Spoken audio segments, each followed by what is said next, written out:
experiência jurídica muito grande. Quando era embargada, ela entrava com outro processo, mas nisso vai chovendo, é taipa, você sabe o que vai acontecendo com a taipa quando chove. Então, esse senhor, falo. Esse senhor, seu Cornélio, que era líder comunitário, e ele era presidente lá da Associação Humanitária lá do Asilo, uma ocasião, quando desembargou a obra, foi dado, porque claro que entrava num juiz que não era acho que o marido dessa diretora, não sei nem se ele estava mais aqui ou em São José como juiz, mas, quer dizer, ele não iria, esses embargos, era outro juiz que ia, os juízes que vinham. Quando ela conseguiu liberar o embargo, esse senhor falou o seguinte: olha, daqui a pouco vai cair aquilo lá. Então, ele resolveu fazer. Então, aí começaram os pedreiros a trabalhar. O que ele fez? Ele falou o seguinte: eu vou levar um tipo roldana para erguer rápido essas telhas, para conseguir cobrir, para não cair. Mas quando... E aí, o que aconteceu? O prefeito conseguiu embargar de novo. E daí vem aquela ordem do judiciário que tem que parar a construção. E a ordem chegou para o empreiteiro, para o que estava dirigindo a obra. E os pedreiros continuaram trabalhando, porque eles não sabiam ainda. E esse senhor foi lá com a roldana. Nisso, como eles estavam trabalhando, veio a polícia, porque estava descumprindo a ordem do juiz.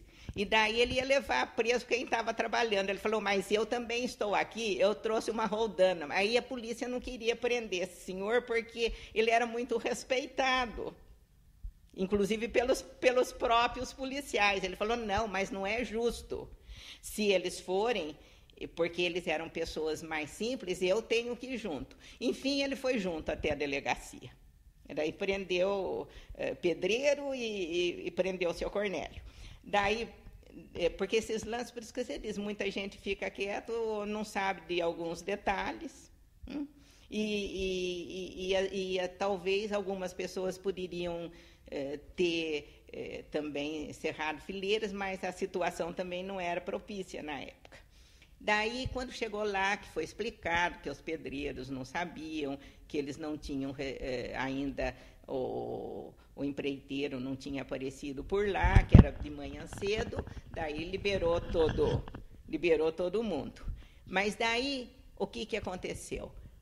Era época de chuva, e a taipa cedeu e caiu.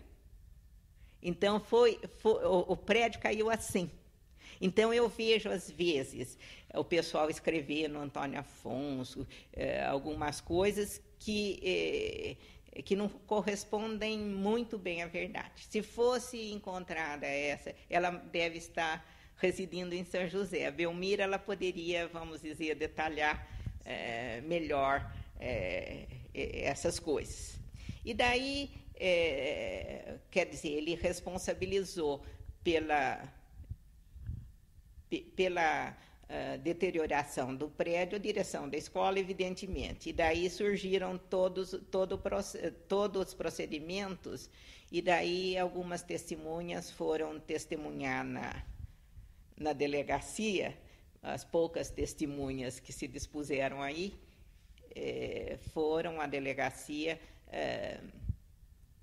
prestar os depoimentos, essas coisas, e no fim, daí essa coisa foi prosseguindo, até que eu acho que talvez eu não sei, por certo, ele é historiador da cidade, o Benedito Sérgio Lencioni, ele deve ter, não sei, porque no governo depois demorou muito tempo.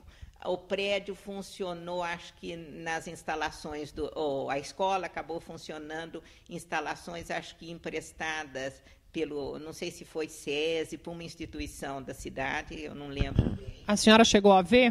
o estado do prédio depois do desmoronamento? Depois do desmoronamento, porque a taipa são aquelas paredes grandes com o movimento ali e com a infiltração das águas, se cai uma parede assim, que ela é uma das principais, praticamente a estrutura de madeira já estava comprometida, que era isso que se ia fazer, que poderia depois ir havendo o restauro devagar. Nenhum dos prédios era tombado, não havia essa preocupação com tombamento ainda, como houve a preocupação do grupo, acho que do Osmar, não foi, para tombar o outro prédio depois do acontecido desse. Então surgiram assim algumas pessoas muito jovens até para a época, para não deixar acontecer com o que estava em frente, o mesmo que tinha acontecido com outro prédio. Quer dizer, a senhora chegou a ver o prédio? Ah, sim. Todas as pessoas conseguiram ver o prédio, sabe, do que aconteceu. Daí não tinha mais condição. Daí os alunos passaram a estudar em instalações cedidas por outras instituições e eles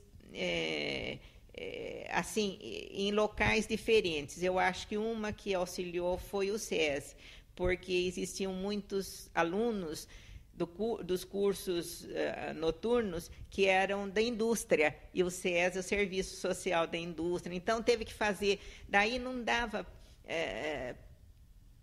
A direção teve, vamos dizer, e eu fui em São Paulo conversar com o pessoal do SESI, com a diretora, para explicar isso daí, com uma pessoa lá do SESI, que eles estariam, porque o SESI é um serviço para a indústria, que eles estariam realmente auxiliando o trabalhador da indústria, e eles tiveram uma atenção muito, muito grande. Então, um dos locais foi no SESI, e outros locais abrigaram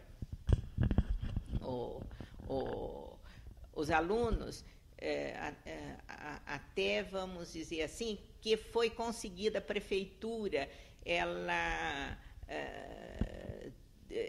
auxiliou, eu não sei se foi no tempo, isso eu não lembro, porque foi coisa posterior, que um dos prefeitos, não sei se o Beni foi auxiliando a escola até que eles conseguiram construir ali, funciona o Antônio Afonso ali em frente, onde era o prédio antigo.